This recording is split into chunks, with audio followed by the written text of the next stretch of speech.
everyone, I'm your host Najmu Sahab from Universal Rehabilitation Clinic, URC. Today we have an expert, Miss Sana Ruth. Okay, Miss Sana, first of all, introduce yourself. My name is speech therapist Ms. Sana Ruth. I have worked with a different organization. I'm working as a speech therapist since 2007. I have done my master's in speech and language audiology and pathology. I am an ex-employee of AKU. Recently, I am working with different organizations, including Aziz Begum Memorial School. It's an inclusive school, and I am working in Kazim Trust as a speech consultant. And recently, I have joined Little Step as a speech therapist. Okay, today's topic is about shuttering.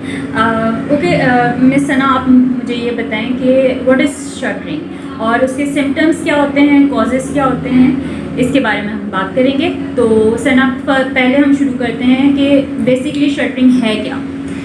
Stuttering actually is a speech disorder जिसमें बोलते वक्त blockage होती है और एक stops होते हैं. Flow जो है स्पीच का पूरा डिस्टर्ब हो जाता है. इट्स अ फ्लुएंसी डिसऑर्डर जिसमें एक नॉर्मल जो फ्लो होता है, हम एक रिदम में बोलते हैं, वो पूरा पैटर्न डिस्टर्ब हो जाता है. होता क्या है कि या तो बच्चा वर्ड या बड़ा जो है वो वर्ड रेपिटेशन करता है, सिलेबल रेपिटेशन करता है, प्रोलॉन्गेशन करता है, या फिर उसको बार बार बीच में रुक रहा होता है. जैसे स्टार्टिंग में कर रहा है तो वो जैसे करेगा ऐसे जेस्चर्स के साउंड्स निकालेगा, या फिर वो साउंड को रिपीट करेगा तो वो करेगा आई आई आई आई आई, या मैं ऐसे ऐसे रेपिटेशन करता है. तो ये जो इनअप्रोप्रिएट ऑफ जो रिदम होता है इसको स्टटरिंग कहते हैं. और स्टटरिंग की जो टाइप्स हैं, 3 टाइप्स होती हैं. एक डेवलपमेंटल होता है, दूसरा न्यूरोजेनिक होता है और तीसरा होता है साइकोजेनिक. डेवलपमेंटल में ये होता है कि जब बच्चे का दिमाग जो होता है लैंग्वेज बिल्ड कर रहा होता है, यानी कि 2 to 6 ईयर्स में जब लैंग्वेज स्किल्स डेवलप हो रहे होते हैं, तो उस ड्यूरिंग में क्या होता है कि they want to express so many things in one time. अब उस टाइम पे इतना कुछ होता है उनको एक्सप्लेन करने के लिए, उसमें वो घबराहट का शिकार होते हैं, उसमें वो इस तरह एक्सप्लेन नहीं कर पाते और वो अटकते हैं. कभी कभी शॉर्टनेस ऑफ वोकैबुलरी की वजह से, या फिर बहुत ज़्यादा एक्साइटेड होके बहुत कुछ एक साथ एक्सप्लेन करने की वजह से वो स्टटर करते हैं. न्यूरोजेनिक जो स्टटरिंग होती है वो दरअसल जो हमारा सेंट्रल नर्वस सिस्टम है उसमें खराबी की वजह से होता है. कोई ट्रॉमा हो गया, स्ट्रोक हो गया, पार्किंसन हो गया, या फिर जो है कोई इस्कीमिक अटैक हो गया, थोड़ी देर के लिए आपके ब्रेन को ब्लड का सप्लाई नहीं हो रहा, उस ऑक्सीजन का सप्लाई नहीं हो रहा, तो उसकी वजह से भी आपका जो स्पीच का पैटर्न है वो डिस्टर्ब हो जाता है और आप उस तरीके से कम्युनिकेट नहीं कर पाते जिस तरह से आपको कम्युनिकेट करना है. और साइकोलॉजिकल में, साइकोजेनिक में ये होता है कि एंजाइटी और डिप्रेशन, इसकी वजह से स्टटरिंग होती है. और जो सिम्टम्स ऑफ स्टटरिंग हैं वो ये होते हैं कि एक पर्सन को ऐसा महसूस होता है कि जैसे कुछ ब्लॉक हो गया है, वो बोल नहीं पा रहा, वो एक्सप्रेस नहीं कर पाता. और उसमें क्या होता है कि उसको बोलना तो बहुत कुछ होता है, दैट पर्सन नोज के व्हाट दे वांट टू से, बट उनके मुंह में वर्ड रुक जाते हैं, अटक जाते हैं, वो उसको एक्सप्रेस नहीं कर पाते. और जैसे माउथ उनका ओपन है लेकिन वो ना साउंड निकाल पाते हैं, वर्ड निकाल पाते हैं, और उसमें बोलने में उनको प्रॉब्लम होती है. तो उस टाइम पे वो कुछ इंटरजेक्शंस का इस्तेमाल करते हैं. तो उनको ऐसे लगता है कि अगर हम ये इस तरह से करेंगे तो हमारे वर्ड्स बाहर आ जाएंगे. जैसे आपने कई लोगों को देखा होगा जो स्टटर करते हैं, वो बोलते हैं आई मीन, और फिर उसके बाद या फिर वेल करके वो लंबा कर देते हैं कि वो किसी तरीके से उनका वो वर्ड जो है वो बाहर आ जाए. अब ज़्यादातर जो मसला होता है वो लफ्ज़ या जुमले की अदायगी के शुरू करने में होता है. ज़्यादातर लोगों को या तो वर्ड जो स्टार्टिंग में बोलते हैं उसमें मसला होता है, या फिर जो वो जुमला बोल रहे होते हैं उसको स्टार्ट करने में उनको प्रॉब्लम होता है. एक जो स्टटर करता है वो एक अजीब सी हेजिटेशन का शिकार हो जाता है. उसको लाइक बोलने में प्रॉब्लम हो रही होती है तो वो इतना कॉन्फिडेंटली नहीं बोल पाता, वो थोड़ा सा घबराहट का शिकार होता है, थोड़ा सा रुकता है, हेजिटेट करता है बोलने से पहले. और साउंड, वर्ड और सिलेबल की रेपिटेशन की वजह से आपको पता है कि वो पर्सन जो है ऑलरेडी अपना कॉन्फिडेंस जो है वो लूज कर देता है, तो ये उसके साइन है, ये उसके सिम्टम्स है स्टटरिंग के।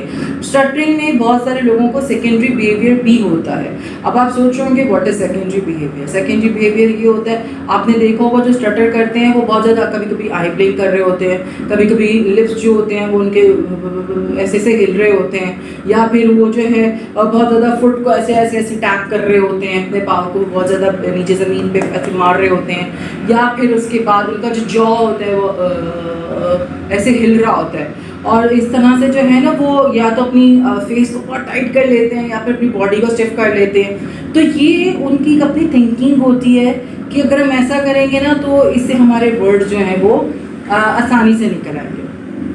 अब अगर हम बात करें स्टटरिंग एडल्ट्स में क्यों होती है, तो ज़्यादातर जो बच्चे स्टटर करते हैं वो उनमें से 25% जो होते हैं वो अडल्ट एज में भी जाके स्टटरिंग करते हैं, जिनको चाइल्डहुड स्टटरिंग होती है। उसमें से जो 75% बच्चे होते हैं वो रिकवर कर जाते हैं। अच्छा, एक थ्योरी ये भी कहती है कि ये जो स्टटरिंग है ये अगर आप इसका प्रॉपर ट्रीटमेंट नहीं लेते हो तो ये वापस भी होती है। लाइक ये क्योर तो हो जाती है टाइम बिंग, लेकिन अगर आपने प्रॉपर थेरेपी नहीं ली तो अगर आप उसी सिचुएशन में दोबारा से जाते हैं तो ये वहाँ पे आपको फिर से फील होता है कि मैं स्टटर कर रहा हूँ या कर रही हूँ। अब स्टटरिंग जो है वो डिप्रेशन और एंजाइटी की वजह से ज़्यादातर जो हमारे एडल्ट्स है वो स्टटर करते हैं, या फिर सेंट्रल नर्वस सिस्टम में जो हमने पहले बात की थी ट्रॉमा, स्ट्रोक, पार्किंसन, इसकी वजह से वो स्टटर करते हैं। ज़्यादातर बच्चे जो अब स्टटर करते कौन हैं और किस एज में आपको पता चलता है, ज़्यादातर जो बच्चे होते हैं ना वो 6 से 2 साल की उम्र में, 2 से 6 साल की उम्र में जब उनकी लैंग्वेज के स्किल्स बन रहे होते हैं उसमें वो स्टटर करना शुरू करते हैं। कभी कभी वो वीक्स में करते हैं, 1 वीक कर लेते हैं, फिर उसके बाद सेट हो जाते हैं। और कभी कभी जो होता है वो काफ़ी सालों तक वो स्टटर करते हैं कि उसकी वजह से हम जो है उसको फिर प्रॉपर थेरेपी देते हैं। कभी कभी ऐसा भी होता है कि मैं और आप अगर बात कर रहे हैं तो हम भी अगर ओवर एक्साइटेड होते हैं तो हम भी कभी कभी स्टटर करते हैं। जैसे सपोज करें मैं बहुत एक्साइटेड हूँ और मैंने कोई बात करनी है तो मैं बोलूँगी मैं भी बात, तो ये सिचुएशनल होती है, ये कोई प्रॉपर स्टटरिंग नहीं होती। ये भी डिफ्रेंशिएट करना चाहिए कि कुछ सिचुएशनल होती है, वो वक्ती तौर पर होती है, फिर ख़त्म हो जाती है। लेकिन बच्चों में अगर वो 3 मंथ्स और 3 मंथ से ज़्यादा हो गया है तो फिर आपको उसको देखना है, क्योंकि वो स्टटरिंग का डिसऑर्डर है। अब जैसे हम बात करते हैं स्टटर किन को होता है, कौन करते हैं, तो एक थ्योरी कहती है कि as compare with the girls जो लड़के हैं वो ज़्यादा स्टटर करते हैं, और जैसे जैसे उनकी एज बढ़ती जाती है ये जो जेंडर फैक्टर है ये भी इंक्रीज होता जाता है कि लड़कियों का जल्दी रिजॉल्व हो जाता है स्टटरिंग का इशू, और जो बॉयज़ होते हैं इनका थोड़ा टाइम लगता है। और इस वजह से क्या होता है, जो 75% जो बच्चे रिकवर कर जाते हैं तो उसके बाद जो 25% जो बच्चे रह जाते हैं जो अडल्ट एज में आके भी स्टटर कर रहे होते हैं वो फिर काफ़ी टाइम तक कम्युनिकेशन डिसऑर्डर का शिकार रहते हैं। अब हम बात करें अगर what are the cause of stuttering, तो जो सिम्टम्स हैं वही एक्चुअली में हमारे स्टटरिंग के जो हैं वो कॉज होते हैं, यानी कि डेवलपमेंटल स्टटरिंग, न्यूरोजेनिक स्टटरिंग और साइकोजेनिक जो हमारी स्टटरिंग होती है। अब इसमें अगर हम बात करें ट्रीटमेंट की, तो ट्रीटमेंट जो है उसमें सबसे पहले हमारे लिए इम्पॉर्टेंट ये होता है कि फैमिली को एजुकेट करें, क्योंकि जितने भी थेरेपिस्ट हैं वो इस बात से एग्री करेंगे कि we are not a one man show and we cannot do anything in a 40-minute 45-hour session. We have to educate our parents also. अब जब हम पेरेंट्स को एजुकेट नहीं करेंगे तो फिर हम कैसे एक्सपेक्ट कर सकते हैं कि बच्चा जो है वो हमको ज़्यादा अच्छा रिजल्ट देगा या बच्चा जो है वो ज़्यादा बेहतर तौर पे करेगा, तो ये तो एक इम्पॉसिबल सी बात है। तो हम पेरेंट्स को ये बताते हैं कि अपने घर के माहौल को बहुत रिलैक्स करें और बच्चों के साथ जो है वो बहुत ओपनली उनको मौका दें कि वो खुद को ओपनली एक्सप्रेस कर सकें, कोई हेजिटेशन नहीं हो, ताकि वो बेहतर तौर पे अपने बारे में आपको बताएं। और अगर उनके अंदर अगर वो एक्साइटेड हैं, कुछ कहना चाह रहे हैं, तो बहुत काम और रिलैक्स होकर उनकी सुने। क्योंकि मैंने यही बात नोट की है कि बच्चे जो होते हैं, एक तो शटरिंग होती है उसकी वजह से वो वैसे ऑलरेडी डिप्रेस हो चुके होते हैं, एंजाइटी का शिकार हो चुके होते हैं, तो उसकी वजह से जो है वो जब शटरिंग करते हैं तो एंजाइटी वगैरह उनकी और वर्स होती चली जाती है और फिर जो है वो स्टेबल नहीं आते, काम नहीं होते। तो अच्छा मिस सना, मैं ये पूछना चाहूँगी कि शटरिंग जो है वो डिसेबल उसके ऊपर आएगी कि हम ये बच्चा डिसेबल है क्योंकि ये शटरिंग करता है। स्टटरिंग डिसेबिलिटी नहीं है, स्टटरिंग एक डिसऑर्डर है और डिसऑर्डर भी इस तरह से है कि ये एक फ्लुएंसी डिसऑर्डर है।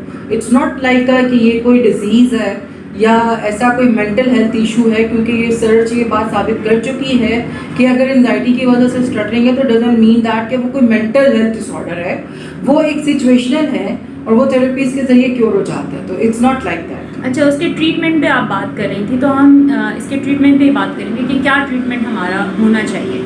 ट्रीटमेंट में मैं जैसे आपसे ये बात शेयर कर रही थी सेहत के बच्चों के ट्रीटमेंट के लिए पेरेंट्स का एजुकेटेड होना बहुत ज़रूरी है।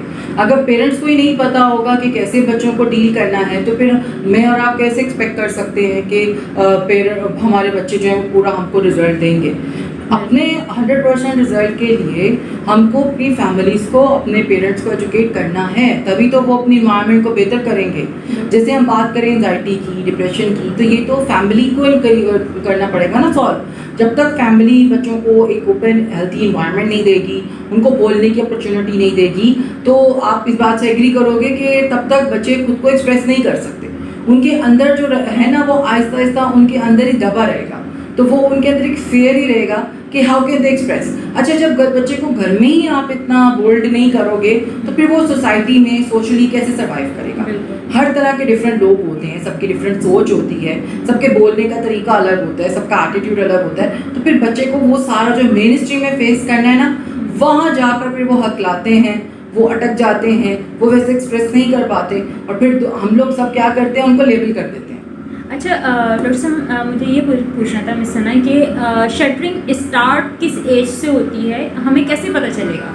स्टटरिंग बेसिकली जैसे मैंने आपसे बात की ना, डेवलपमेंटल हमने जो बात की, डेवलपमेंटल जो स्टटरिंग होती है कि बच्चा जब लैंग्वेज डेवलप कर रहा होता है उस वक्त उसके पास या तो वर्ड्स की कमी होती है जिसकी वजह से वो अटकता है, या फिर उसके पास इतना स्टोरेज होता है, उसको इतना कुछ एक्सप्लेन करना होता है कि जिसकी वजह से वो प्रॉपर्ली बोल नहीं पाता। तभी जब हम पेरेंट्स को एजुकेट करते हैं तो हम उनको ही बोलते हैं कि आपने खुद से बच्चे की बात कंप्लीट नहीं करनी, आपने सुनना है कि वो क्या कह रहे हैं, क्योंकि आपने उसको मौका देना है। और फिर एज अ थेरेपिस्ट जो हम काम करते हैं वो हमारी एक अपनी स्ट्रैटेजीज होती हैं।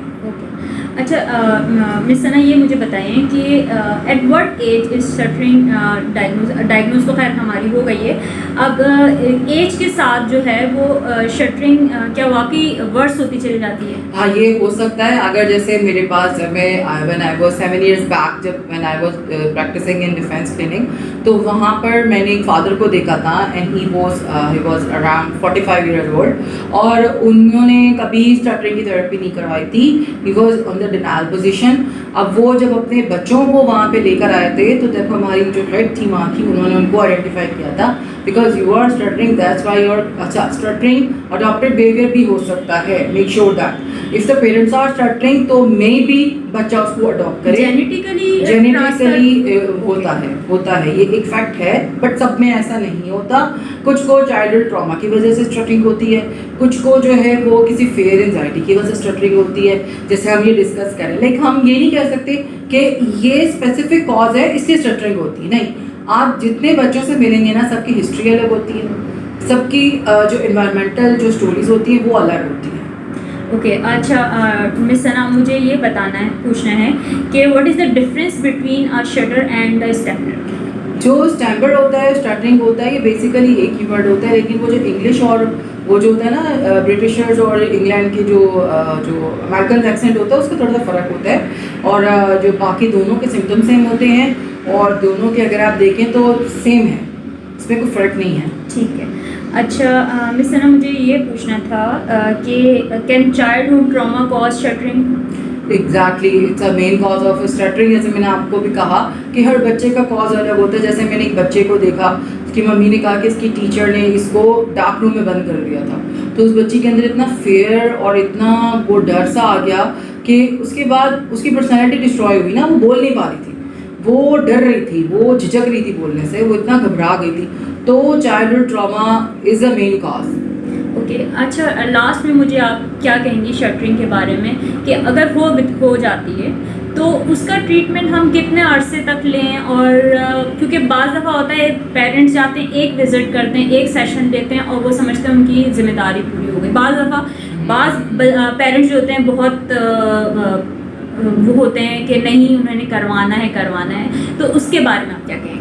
आप स्टटरिंग एक सेशन में या 2 सेशन में तो कवर हो नहीं सकती, इट टेक्स टाइम, क्योंकि इसमें मैंने आपको शुरू में एक्सप्लेन किया, स्पीच डिसऑर्डर स्टटरिंग डिसऑर्डर है, ठीक है। फ्लुएंसी डिसऑर्डर जो स्पीच डिसऑर्डर है उसका फ्लुएंसी डिसऑर्डर स्टटरिंग है, यानी कि फ्लुएंसी खराब हो जाती है। अब उस फ्लुएंसी को मेंटेन करने के लिए ब्रीदिंग एक्सरसाइजेज होती हैं, फिर उसके बाद हम उनको डिफरेंट एक्टिविटीज़ करवाते हैं। तो it's not like a magic stick या मैजिक वॉन्ड के मैं कहूँगी abracadabra and everything is fine. हमको प्रॉपर सेशंस चाहिए होते हैं, twice a week, thrice a week, और उसके बाद फिर जब वो ट्रीटमेंट प्लान स्लो चलता है तो उसके बाद ही प्रोग्रेस आती है। तो पेरेंट्स को कि it's takes time. It takes time. अच्छा, इसमें एयर्स भी हो सकते हैं, इसमें जो है वो मंथ्स भी लग सकते हैं, तो ये नहीं होगा कि एक वीक में या एक मंथ में ये चीज़ नहीं, it's कंप्लीट not हो जाए। possible, तो exactly. इसमें जो है आपको एयर्स भी लग सकते हैं, ये is it true? Of course this is true, years लग सकते हैं, लेकिन वो भी डिपेंड करता है कि बहुत सारे बच्चे इतने कोऑपरेटिव होते हैं सहर के आप उनको 3 मंथ की थेरेपी देते हो तो वो इतने स्टेबल हो जाते हैं। क्योंकि देखिए, हम बात करें फ्लुएंसी की, फ्लुएंसी यानी कि आपने बोलना कैसे है, आपने कितना सांस लेना है। क्योंकि देखो होता क्या है कि हम प्रॉपरली सांस नहीं लेते और उसकी वजह से हम स्टटर करने लगते हैं, हमारे डायफ्राम से हवा हमारे मुंह में आती है, वर्ड्स बनते हैं, लेकिन हम जब प्रॉपर सांस ही नहीं लेते तो उसकी वजह से क्या होता है कि हम फिर प्रॉपर बोल नहीं पाते और फिर हम अटकते हैं। तो ये चीज़ एक छोटे बच्चे को समझाना कि आपने जल्दी नहीं बोलना, आपने ठहर के बोलना है, आपने बिफोर स्पीच सांस लेना है, बीच में आपने सांस लेना है, और फिर ये सब करने में इट्स टेक टाइम। अडल्ट्स जो है उनकी जब मैं थेरेपी करती हूँ वो भूल जाते हैं अक्सर, तो फिर हम एक छोटे बच्चे से कैसे उम्मीद कर सकते हैं कि वो इतनी जल्दी उस चीज़ को अंडरस्टैंड कर ले कि उसको भागते हुए आके शांत बैठना है, बात नहीं करनी, सांस लेना है। या हमारे बड़े इतनी बेवकूफ़ियाँ कर रहे होते हैं तो बच्चों पे तो और ज़्यादा हमको मेहनत करनी पड़ती है। बिल्कुल बिल्कुल। अच्छा, लास्ट में आप मुझे क्या कहेंगी कि कोई गाइडलाइन दें पेरेंट्स को कि वो किस तरह के, क्योंकि देखिए एक ये बेसिकली एक टीम वर्क होता है थेरेपिस्ट और पेरेंट्स के दरमियान में, खाली ये थेरेपिस्ट का नहीं होता है, क्योंकि थेरेपिस्ट जो है वो एक सेशन 40 मिनट्स का लेता है या 1 घंटे का लेता है, बाकी जो 23 आवर्स होते हैं वो पेरेंट्स के साथ बच्चा गुजारता है। तो उनको घर पे किस तरह का काम करना चाहिए और आप क्या लास्ट में बोलेंगे इस टॉपिक पे? मैं उनको यही कहूँगी कि एक तो एज सून एज पॉसिबल आप फ़ौरन से चेक करें, अगर 3 मंथ से ज़्यादा आपके बच्चे को स्टटर करते हुए हो गए हैं तो आप फ़ौरन जो है वो प्रोफेशनल से कंसल्ट करें। दूसरा, कोशिश करें अपने बच्चों को बोलें अगर वो सीढ़ियों से चढ़ के ऊपर आ रहे हैं तो 2 मिनट के लिए खामोश बैठें, अपने सांस को बहाल करें, टेक अ डीप ब्रेथ, और फिर उसके बाद आपसे बात करें। अपने बच्चों को जब वो बात कर रहे हो तो आई कांटेक्ट बिल्कुल नहीं हटाएं, बहुत आराम से उनकी बात सुनें, और उसके बाद अगर वो भाग कर आ रहे हैं, किसी स्पोर्ट्स में हैं, तो आप उनको बोलें कि इस वक्त आप बात नहीं करो, अभी आप अपनी ब्रीदिंग को कंट्रोल करो, फिर उसके बाद बात करो। अगर बहुत ज़्यादा गुस्सा है, बहुत ज़्यादा वो हाइपर हो रहे हैं, तो उस टाइम पे भी आप कोशिश करो कि बड़े तो उसका जल्दी समझ आते हैं बात, छोटों को थोड़ा समझाने में प्रॉब्लम होता है, तो उनको आप ये थोड़ा तरीके से एक बात बोलें कि अच्छा चलो अभी हम सांस लेते हैं, फिर उसके बाद हम बात करेंगे। लेकिन बहुत ज़्यादा उनको फील भी मत करवाएं कि वो अटक रहे हैं, उससे उनका कॉन्फिडेंस खराब होगा। ये बहुत लेकिन एक इम्पोर्टेंट तरीके से उनको एक जो होता है ना कि गेम में उनको आप ये फील करवाएं कि वो सांस लें और बात करें। बिल्कुल बिल्कुल सही कहा, क्योंकि सबसे ज़्यादा जो है एक तो बाहर वो बच्चा सुन रहा होता है, क्योंकि बाहर जो है माशरा जो है सोसाइटी जो है उनको ये ज़रूर बताती है कि आप ऐसे हो, ठीक है, और वो घर पे भी जाके जब वो उस चीज़ को सुने तो वो ज़्यादा जो है वो एंजाइटी या डिप्रेशन का शिकार हो जाता है। दूसरा ये भी होता है कि बच्चे के अंदर फिक्स हो जाता है कि मुझे ये प्रॉब्लम है, तो वो अलग अपने आप को करने लगता है, आइसोलेट हो जाता है। तो सबसे पहले पेरेंट्स को खुद चाहिए, खासतौर पर मदर को, कि वो खुद वर्क करें उसके साथ, थेरेपिस्ट के साथ। Thank you so much miss Sana कि आपने इतनी इम्पॉर्टेंट इंफॉर्मेशन हमसे शेयर की। इंशाल्लाह हम नेक्स्ट सेशन में आपसे फिर मुलाकात करेंगे नेक्स्ट टॉपिक के साथ। इससे रिलेटेड, इस वीडियो से रिलेटेड आपको कोई भी क्वेरी हो या आप कोई सजेशन देना चाहते हो तो प्लीज़ इस वीडियो के कमेंट सेशन में जो है हमें कमेंट कर सकते हैं। इसके साथ ही अपनी होस्ट मुझे इजाज़त दीजिए। अल्लाह हाफ़िज़, टेक केयर।